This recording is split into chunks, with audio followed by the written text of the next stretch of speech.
soleil m'ont tiré. Viens prendre à bonté. Je sais que c'est ton cœur qui l'a préparé. Nous avons encore un long chemin à parcourir jusqu'à Fès. Prends aussi ces galettes. Comme tu es prévenant, mon Abed. Mes parents, mon village, n'ont pas compris que tu étais l'homme le plus attentionné de la planète. Mange, ma belle. Nous parlerons de tout ça une fois en sécurité. Tu trouves ça bon, hasard? Même le ventre vide, je t'aimerai. Le désert n'est pas le jardin de ton père. Il est plus fort que nous. Plus fort que nous. Mais pourquoi le désert est-il si dur? Et pourquoi Dieu veut-il nous faire endurer ce périple? L'histoire du désert est très vieille. C'est la faute des hommes, pas de Dieu. Oh, raconte-moi, Abed, s'il te plaît. On disait qu'autrefois, le désert n'existait pas. La planète était recouverte de fleurs touffues, de fleurs énormes et d'arbres gigantesques.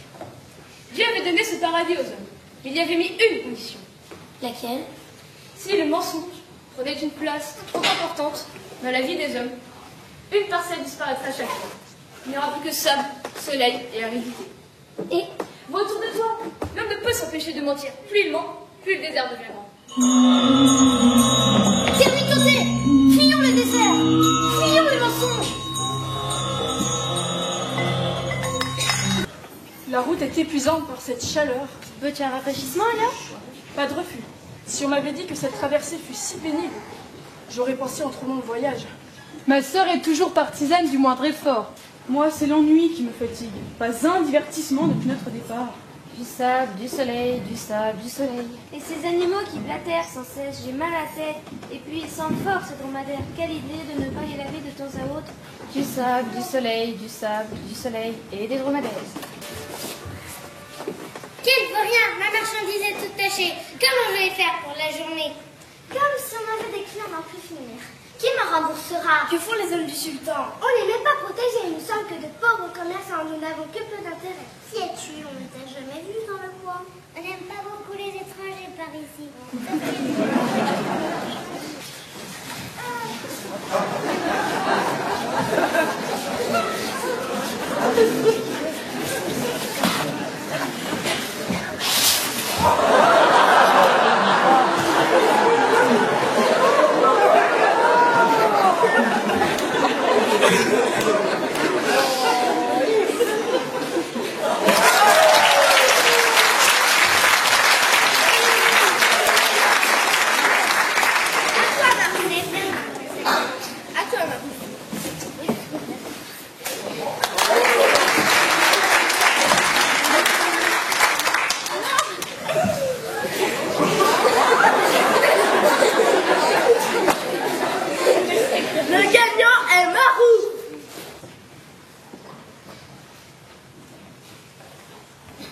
Voilà encore Labacan avec ses airs de prince. Tu as l'air d'un prince perdu, Labacan. Vous l'avez remarqué aussi? Je m'en doutais depuis longtemps. Comme tu te la joues, l'ami, tu vois bien que les princes ne passent pas leur temps à coudre. Il ne change pas ce Labacan, c'est sa pauvre mère qui va s'en faire. Je crois qu'il est encore dans ses rêveries de grandeur. Je suis princesse à mon niveau et ce nigo ne me regarde même pas. Il ne sait même pas ce qu'il perd. Allez, au travail, les jeunes. Que voulait cet homme? Une importante commande qui nous est confiée. Il ne faut pas perdre de temps. Labacan, laisse ce que tu es en train de faire. Toi qui veux le beau, tu vas être servi. Mais j'ai bientôt terminé. Laisse, je te dis. Un caftan de prince, ça ne t'intéresse pas? Oui, tu dois le terminer pour demain matin. Mais il y va de l'honneur de notre maison. Qu'est-ce donc qu'un prince? Un homme plus richement habillé que les autres. Voilà tout.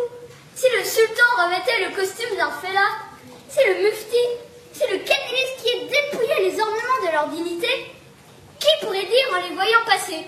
Celui-là est le sultan, celui-ci le chef de la religion, et cet autre le grand juge militaire.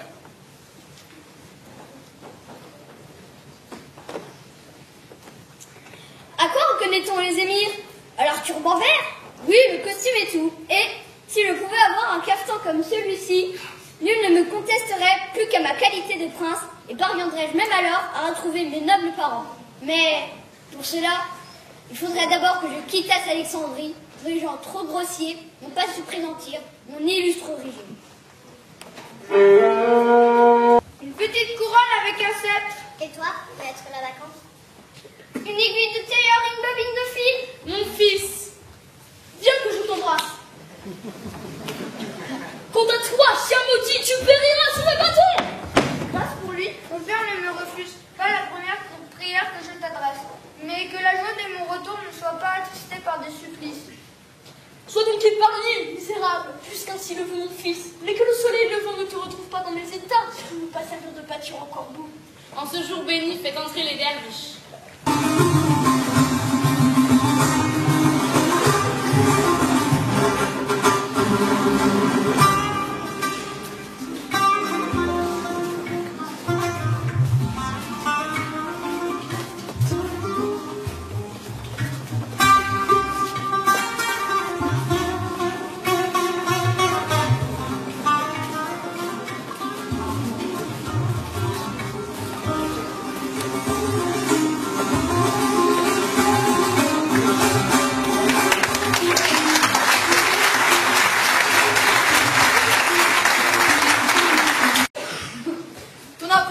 dérobé la consolation de ma joie et la vieillesse. Va-t'en, je te maudis à toujours de ma présence. Je te bannis, toi et ceux qui naîtront de toi. Va et que ta tête demeure éternellement courbée sous la malédiction de ta mère. Si tu ne ramènes pas Fatmé entre mes bras. Qui ose prononcer une pareille sentence à ma place? Maître! Qui t'a fait si hardi de te mettre à ma place, Hassan? Vous étiez absent, maître. Je voulais juste vous être agréable. Sors d'ici, drôle! Fils du pacha de Zuleika, ta propre conscience doit-elle te dire pourquoi es-tu devant mes brouques? Ô Seigneur, tu parais être dans l'erreur sur mon compte. Je suis un pauvre voyageur et non point le pacha que tu crois. Ta faim te sera d'un faible service, car je puis te mettre en présence de gens qui te connaissent bien, et donc tu ne pourras récuser les témoignages. Qu'on amène Zuleika! Qui est cet homme? C'est lui le monstre qui m'a fait battre de verge. C'est le fils du pacha de Zuleika. Venge-moi, Mebrouk, et avec moi tous les braves cavaliers dont il a ordonné le supplice. Tu le vois, misérable? À quoi t'a servi de vouloir ruser? Cette femme qui a vécu 2 années de souffrance auprès de toi n'a pas hésité un instant à te reconnaître. Je te méprise trop d'ailleurs pour salir mon beau poignard. Mais demain matin, je te veux lier à la queue de mon cheval et chasser ainsi avec toi à travers forêts et rochers, depuis le lever du soleil jusqu'à son coucher. Toi, tu sens la fausseté, le mensonge, la haine. Merci pour ton accueil, femme. Que fais-tu ici? Je suis venue prévenir le pacha que son fils est prisonnier. C'est Mebrouk, je sais. Et le pacha aussi, je lui ai dit. Comment le savais-tu? Tu es une sorcière? Pauvre Igna! Je suis Sophia, la grande prêtresse de Zuleika. Et je garde l'œil sur toi.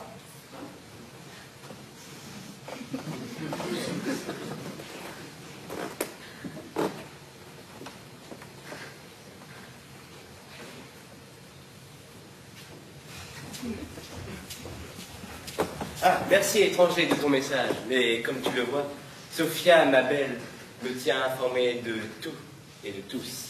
Monseigneur est trop bon. Tu peux rentrer chez toi. Non, je préfère ici dans les murs de mon palais. Il me sera peut-être utile. Emmène-le à la basse-cour. Et fais venir mes épouses, je veux leur présenter mes nouvelles acquisitions. Tous. Voilà, mes belles. Comment vous portez-vous aujourd'hui? Bon. Comment nous plaindre quand votre grandeur nous comble de bienfaits? Je n'aime pas qu'on réponde à une question par une question. Je me répète, comment vous portez-vous aujourd'hui? Tous les jours, nous bénissons le grand prophète d'être tes épouses, grand pacha. Bien, ma belle. Toi, tu ne mangeras pas au festin de ce soir. Oui, un festin pour souhaiter la bienvenue à mes nouvelles épouses. À qui va y chercher? Encore du travail, pour le malheureux nip que je suis. Monseigneur, mes nouvelles épouses.